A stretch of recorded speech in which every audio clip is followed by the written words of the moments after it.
Selamat pagi Bapak Ibu. Kita akan bersama-sama merenungkan firman Tuhan.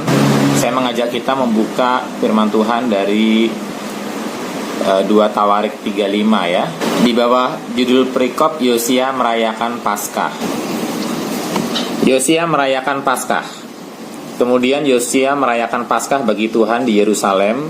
Domba Paskah disembelih pada tanggal 14 bulan yang pertama. Ia menetapkan tugas para imam dan mendorong mereka menunaikan tugas jabatannya dalam rumah Tuhan. Berkatalah ia kepada orang-orang Lewi yang adalah pengajar seluruh Israel dan orang-orang kudus Tuhan, tempatkanlah tabut kudus itu di dalam rumah yang telah didirikan Salomo bin Daud Raja Israel. Tidak usah lagi kamu mengusungnya. Sekarang layanilah Tuhan Allahmu dan Israel umatnya. Bersiaplah menurut puak-puakmu dan menurut rombonganmu sebagaimana yang dituliskan Daud Raja Israel dan Salomo anaknya. Berdirilah di halaman tempat kudus menurut golongan puak saudara-saudaramu yang lain, yakni kaum awam, dengan satu rombongan puak orang Lewi untuk tiap golongan saudara-saudaramu itu. Sembelihlah domba Paskah, kuduskanlah dirimu, dan adakanlah persiapan bagi saudara-saudaramu, supaya dilakukan apa yang difirmankan Tuhan dengan perantaraan Musa. Yosia menyumbangkan kepada kaum awam sejumlah 30.000 ekor kambing domba, yakni domba-domba dan kambing-kambing jantan yang muda, semuanya sebagai korban Paskah bagi semua orang yang hadir. Selain itu disumbangkannya 3.000 ekor lembu, semuanya itu dari harta milik raja. Juga para panglimanya memberi sumbangan sukarela kepada rakyat, para imam dan orang-orang Lewi. Kemudian Hilkia, Sakaria dan Yehiel, para pemuka rumah Allah, memberi kepada para imam 2.600 ekor kambing domba sebagai korban Paskah, dan selain itu 300 ekor lembu. Lalu Konanya dan kedua saudaranya, Semaya dan Netanael, serta Hasapia, Yeiel dan Yosabat, para pemimpin orang-orang Lewi, menyumbangkan kepada orang-orang Lewi 5.000 ekor kambing domba sebagai korban Paskah, dan selain itu 500 ekor lembu. Setelah upacara ibadah disiapkan, berdirilah para imam pada tempatnya dan orang-orang Lewi menurut rombongannya sesuai dengan perintah raja. Maka disembelihlah domba Paskah dan para imam menyiramkan darah yang mereka terima dari orang-orang Lewi, sedangkan orang-orang Lewi menguliti domba itu. Tetapi mereka memisahkan korban bakaran untuk diserahkan kepada kaum awam menurut golongan puak mereka, supaya dipersembahkan kepada Tuhan sebagaimana tertulis dalam kitab Musa. Demikian pula dilakukan mereka dengan lembu-lembu. Kemudian mereka memasak domba Paskah di atas api sesuai dengan peraturan, sedang persembahan-persembahan kudus mereka masak dalam kuali, belanga dan pinggan, lalu membawanya cepat-cepat kepada segenap kaum awam.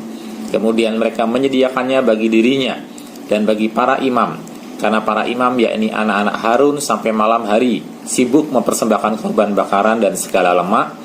Oleh sebab itu orang-orang Lewi menyediakannya bagi dirinya dan bagi para imam yakni anak-anak Harun.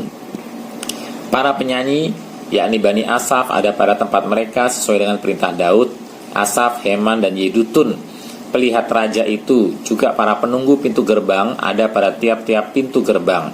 Mereka tidak usah meninggalkan tugas mereka, karena saudara-saudara mereka orang-orang Lewi menyediakannya untuk mereka.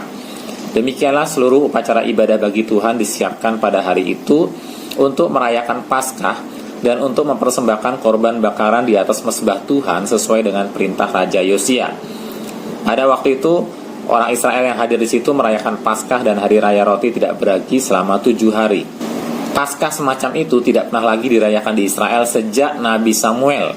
Seorang pun di antara raja-raja orang Israel tidak pernah merayakan Paskah seperti yang dirayakan Yosia dengan para imam dan orang-orang Lewi, dengan seluruh orang Yehuda dan Israel yang dapat hadir, dan dengan penduduk Yerusalem. Paskah itu dirayakan pada tahun ke-18 pemerintahan Yosia. Demikian firman Tuhan. Saudara-saudara, untuk bacaan kita hari ini kita melihat ada satu bagian struktur ya, saudara-saudara ya.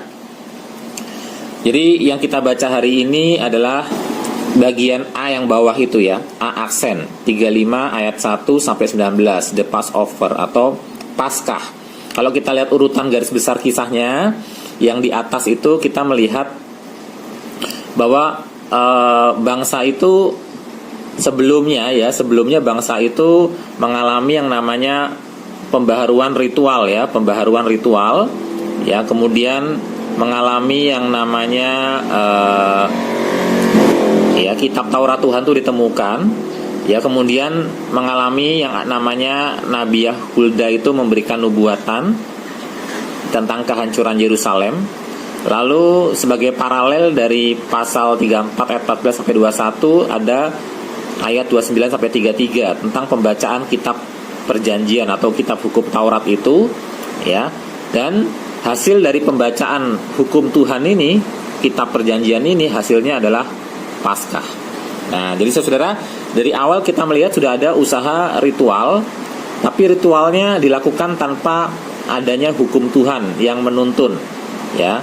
Kali ini ada sebuah upacara ritual juga, yaitu Paskah, tapi dilakukan setelah kitab Tuhan itu ditemukan di bawah tuntunan hukum. Nah, sudah jadi kita melihat ada sebuah pola begitu ya dalam bacaan kita hari ini ya. Sebelumnya ritual tanpa tuntunan hukum ya, pembaharuan ritual tanpa tuntunan hukum. Sekarang ada sebuah ritual dilaksanakan dengan tuntunan hukum, dengan tuntunan hukum Taurat. Nah, dalam pembacaan kita kali ini bahkan saya menemukan dari sebuah renungan saudara ya. Renungannya itu saya dapat dari renungan santapan harian. Kalau saya melihat santapan harian ya, saya bukakan buat kita semua. Ada sebuah renungan yang bagus sekali ya. Ini saya bukakan buat kita semua. Nah, dikatakan di sini sejak zaman Samuel. Kalau menurut versi kitab Tawarik itu Samuel. Kalau dalam versi kitab Raja-Raja itu sejak zaman Hakim-Hakim. Tidak ada raja yang pernah merayakan Paskah sebagaimana yang dilakukan Yosia. Nah, sekarang saya lanjut ke alinea kedua. Nyata dari penekanan berulang-ulang bahwa perayaan Paskah Yosia ini dilaksanakan sebagaimana tertulis dalam kitab Musa. Ayat 6, ayat 12. Ya, menekankan bahwa perayaan ini dilaksanakan sebagaimana tertulis dalam kitab Musa. Lalu kemudian juga soal tanggalnya. Sejak awal penulis menunjukkan bahwa tanggal perayaan Paskah pun sesuai dengan Taurat Musa. Ya. Demikian juga ada pembagian barisan dan tugas para imam, orang Lewi. Juga proses penyembelihan hewan-hewan kurban dilakukan dengan mengikuti Taurat Musa. Nah, saudara, jadi intinya pembaharuan yang Yosua lakukan ini benar-benar pembaharuan berdasarkan tuntunan hukum Taurat Tuhan yang ditemukan, yang sebelumnya itu hilang ya. Nah, saudara-saudara, jadi kita melihat ada upaya pembaharuan mengikuti Taurat Tuhan, firman Tuhan. Tapi tidak hanya sampai di sini saja, kita melihat pembaharuannya tidak mengikuti Taurat Musa saja, karena di sini kita juga menemukan ada namanya penyanyi-penyanyi. Ya, penyanyi-penyanyi. Ada Bani Asaf dan para penyanyi Asaf, Heman dan Yedutun. Ya, itu juga diinstal di situ. Maksudnya dilibatkan dalam upacara ibadah bagi Tuhan, dan para penyanyi ini dikatakan sesuai dengan perintah Daud. Sesuai dengan perintah Daud. Jadi intinya apa, saudara? Pelaksanaan ibadah yang dilakukan oleh Raja Yosia ini mencakup apa yang diperintahkan di Taurat sampai dengan apa yang diatur oleh Daud. Jadi dari zaman Musa sampai zaman Daud, ya. Dari zaman Musa ketika bangsa itu pertama kali berdiri, ya, sampai dengan zaman Daud ketika bangsa itu mulai mencapai puncak-puncak kejayaannya, zaman Daud dan zaman Salomo, ya. Jadi kita melihat, saudara, apa yang dilakukan oleh Yosia ini seolah-olah menjadi semacam pengharapan bagi orang-orang Israel yang membaca ayat-ayat ini, ya.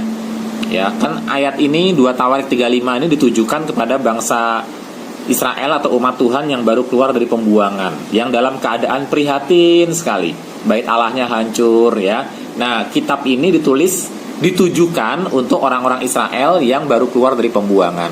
Nah, waktu mereka membaca kitab Tawarik, mereka diajak untuk mengingat kisah Yosia.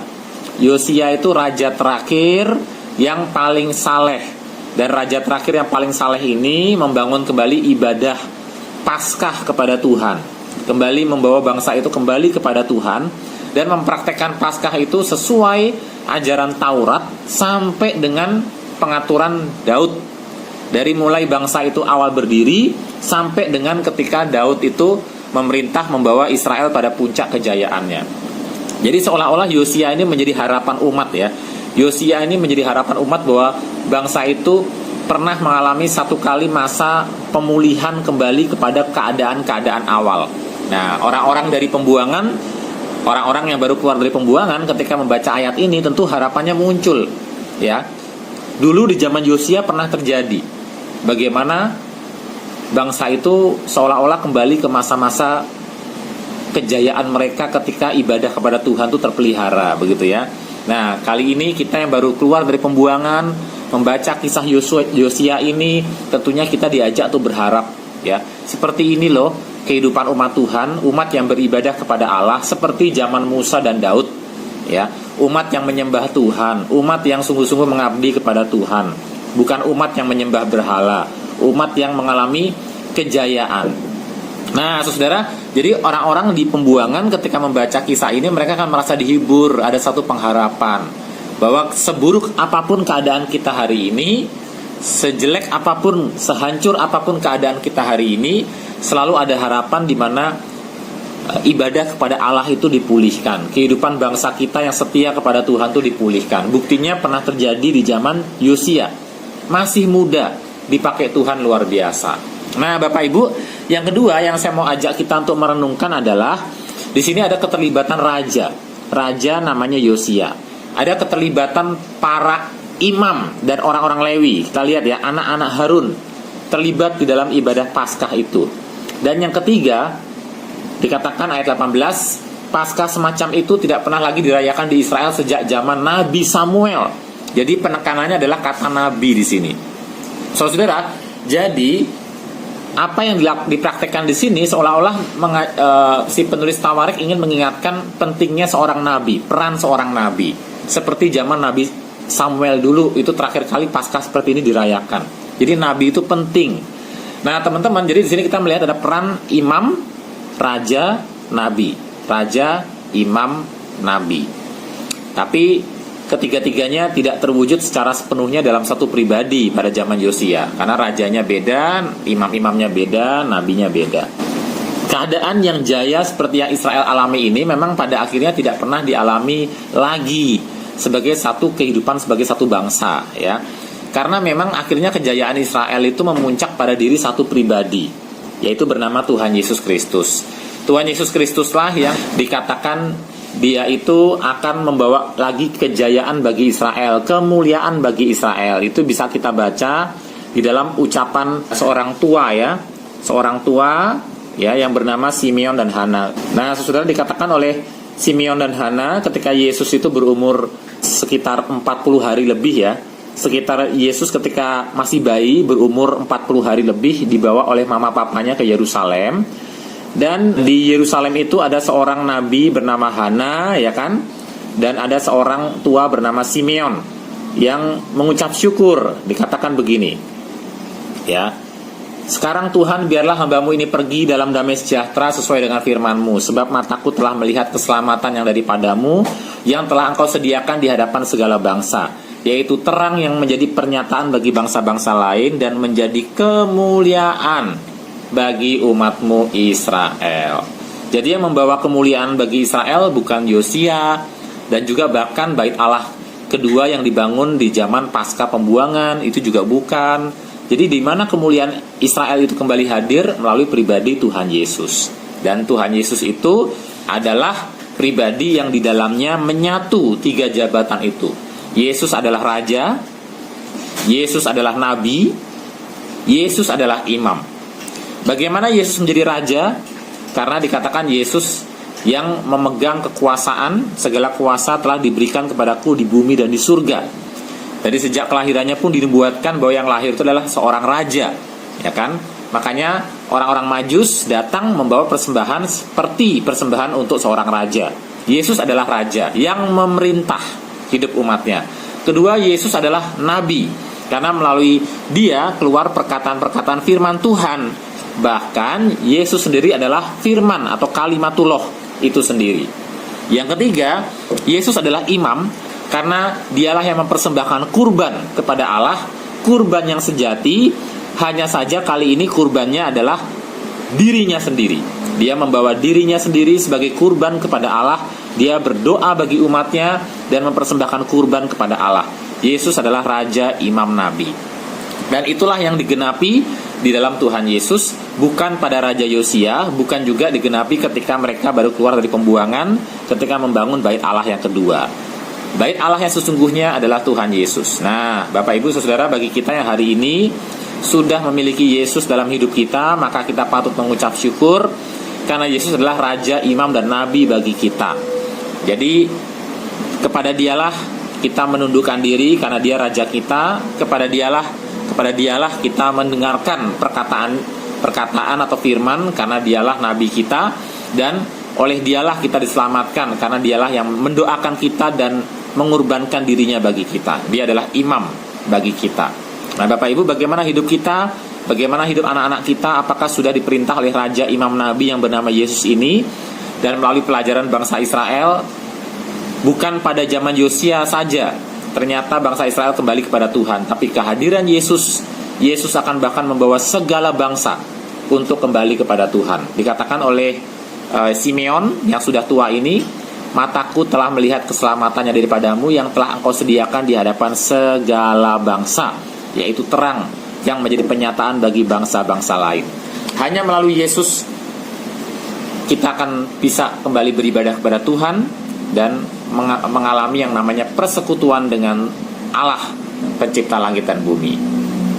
Hanya melalui Yesus Israel akan mengalami lagi kemuliaan.